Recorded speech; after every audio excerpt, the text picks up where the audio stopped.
திருமுறை பாடி பஞ்சங்கள் நிவர்த்தி பண்ண சொல்கிறாங்க. திருஞான சம்பந்தர் தான் சாமியை கேட்குறாரு, நீ ஒன்றும் கொடுக்காத, நாங்கள் எந்த பதியத்தை பாடி எப்படி பஞ்சங்கள் நிவர்த்தி பண்ணுறது.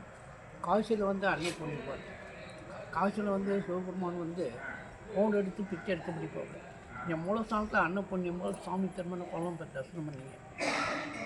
அப்போ 2 பேரும் பதியம் பாடும்போது சாமி என்ன பண்ணுது அப்படின்னா, அன்னப்புண்ணியம்பாள் மூலிமா கிழக்கு பிடித்த திருஞானம் இருக்கும், படிக்காசு பிள்ளையார் மூலிமா மேற்கு பிடித்த திருநாவுசாமி, 2 பேருக்கு 2 தங்கனான் வச்சுடுறாரு. இதே சாமி கிழக்க ஒரு 5 கிலோமீட்டரில் ஐயன்பேட்டைன்னு இருக்குது, அந்த வணிக உச்சம்ன்றாங்க.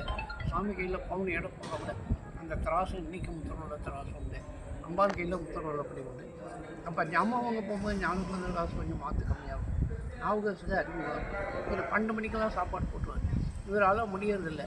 அப்போ என்ன காரணம் என்னன்னு சாமியை கேட்கும், உனக்கு ஒரே பிள்ளை நாவுக்கரசு உடவாரம் பண்ணி தேவாரம் பாடி அங்கசனம் பண்ணாப்புல, நீ வெறும் தேவாரம் தானே பாடுற, நானே கம்மியாகிறேன். திருப்பி வற்புறுத்தி கேட்கும்போது திருமறை காணுறது அதாரியம் சொல்லுவோம். அங்கே ஞானசம்பந்தருக்கு ஒரே பாடலில் கதவு முடியும். நாவுக்கரசு 10 பாடல் பாடி காது தரணும். அப்போ சாமி என்ன சொல்கிறாங்கன்னா, ஒரு இசையை கேட்கல, ஒரே பாடலில் முடித்தேன். நாவுக்கரசு இசையை கேட்டு 10 பாடல் பாடி காத்து வந்து அப்படி இசையை கேட்கணும்னு சொல்லி காசி பதியத்தை பாட சொல்லி 3 நாளே கொடுத்த பஞ்சங்கள் வச்சு கொடுத்தாங்க. ரொம்ப காலமாக ஞானசம்பந்தம் நாவுக்கரசு எல்லா ஊரும் போய்ட்டு வந்து தங்கியிருக்காங்க. சித்திரை மாதம் 2ஆம் திருவிழா சீர்காழி